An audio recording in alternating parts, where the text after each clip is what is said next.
My name is Joanna Miron. I'm a genetic counselor with Born Ontario. I'm here with Carolina Lavine, who is a colleague of mine, and like many of you, we're both working remotely. Carolina also happens to be pregnant, and she is actually due in a few months. So we thought we would just create a little video for you, just to talk about prenatal screening in Ontario and the impact of COVID-19 on prenatal screening in particular. We realize that the COVID-19 pandemic may bring a lot of anxiety and worry especially for pregnant individuals. So we just wanted to provide some information for you with regards to access to prenatal screening. And if you're not able to access certain testing, what options are available to you. So Carolina, before we start, I just wanted to see what your experience has been like, and if you've had any challenges or with regards to, I guess, your prenatal screening or prenatal visits in general. Thank you so much, Joanna. I appreciate you taking the time. I know these are very busy times for you, so thank you so much. So for me, the clinic I go to for my prenatal appointments in Ottawa has significantly reduced their hours for ultrasounds, for lab tests, for OB visits. But I have been lucky and I have been able to access all of my appointments in a timely manner. But I do worry for those that live in smaller cities or that are having trouble accessing time-sensitive services, such as the first trimester prenatal screening, which is very important. So I guess before I jump into my questions, I was hoping you'd give us a brief summary of what prenatal screening is and what the typical pathway is in Ontario. Yeah, for sure. So we will definitely talk about the challenges with regards to access to certain prenatal tests in this time. But I will give you a brief overview of what prenatal testing might look like. So just very briefly, prenatal genetic screening really consists of ultrasounds and blood work that are done in pregnancy, usually within certain time windows. They're non-invasive, they do not pose a risk to the pregnancy, and they essentially give you information on what the chance may be that the baby might have Down syndrome or another chromosome difference.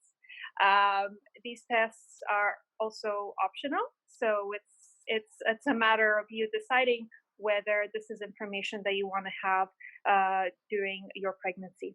So I do have a couple of slides just to make the explanation a little bit easier. So in terms of what would typically happen is typically a pregnant individual presents to the healthcare provider in the first trimester of pregnancy, in which case there is a nuchal translucency ultrasound that is done between approximately 11 and a half to 13 and a half weeks gestation. And this ultrasound measures the fluid behind the baby's neck. If there is an increased amount of fluid, there would be an increased chance for the baby to have Down syndrome and other chromosome differences. The NT ultrasound, the nuchal translucency, or NT for short, is part of a combined screening test for chromosome differences that is called Enhanced First Trimester Screening, or EFTS for short. So EFTS consists of your ultrasound, blood work, and maternal age at the time of delivery. And all of these elements are combined to tell you what the specific chances that your baby has Down syndrome or another chromosome difference called trisomy 18. It is a screen. It doesn't give diagnostic information. It doesn't give you yes or no answers, but it provides you with a number, a 1 in something chance that the baby may have Down syndrome. And it can be done for those that expect one baby, but it can also be done for twin pregnancies. Another test that may be available to individuals is NIPT. So that stands for non-invasive prenatal testing. This consists of only blood work, and it looks at DNA released from the placenta as early as 9 or 10 weeks gestation, depending on the lab.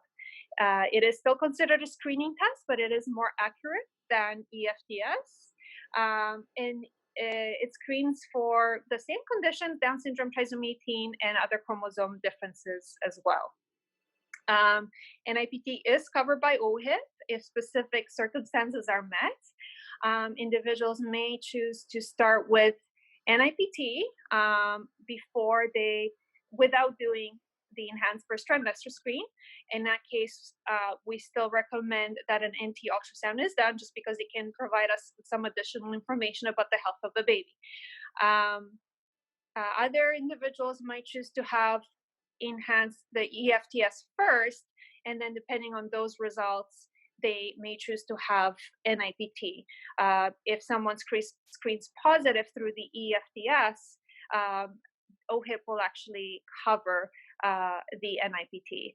And at any point in the pregnancy, a person may choose to pay out of pocket for NIPT if they don't qualify through OHIP funding. And the cost really depends on the lab. It's between about $500 to $550.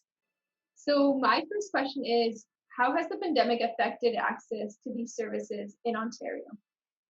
Right. So, diagnostic imaging sites and blood labs are still operational, but there have been some changes in services. So, the imaging sites might reduce accessibility to NT ultrasounds as they prioritize other services.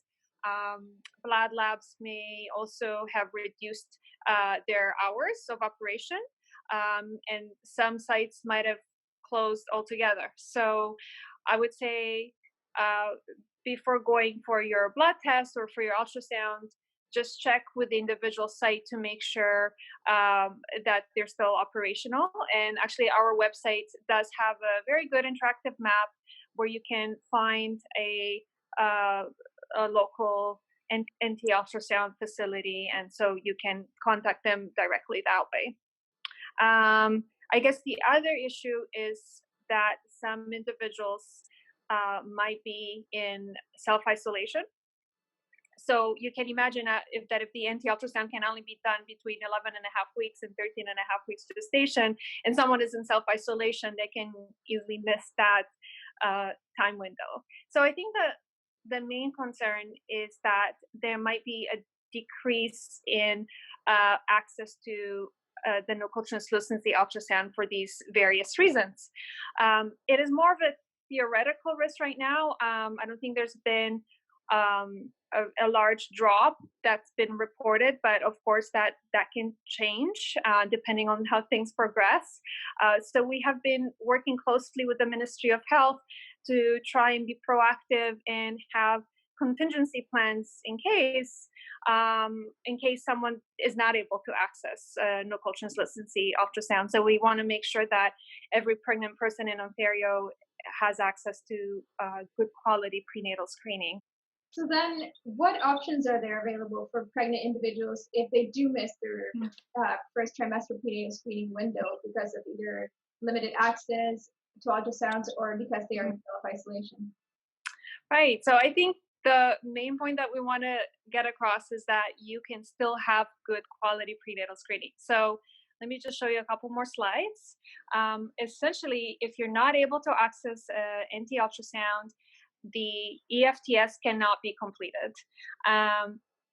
So the alternative to the EFTS is maternal serum screening, or MSS, that is done between 14 weeks and 20 weeks.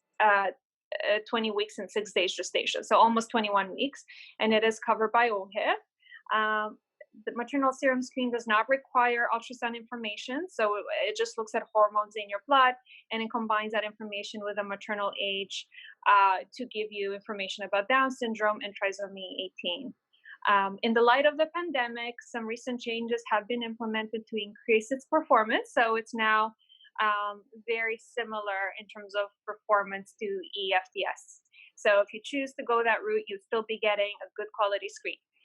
The one thing to note is that the maternal serum screen can only be done for people that are expecting one baby. Maternal serum screen is not an option for people that are expecting more than one baby. So we are encouraging ultrasound facilities to prioritize NT services for multiple gestation pregnancies. And again, there's also the option of NIPT, which is OHIP funded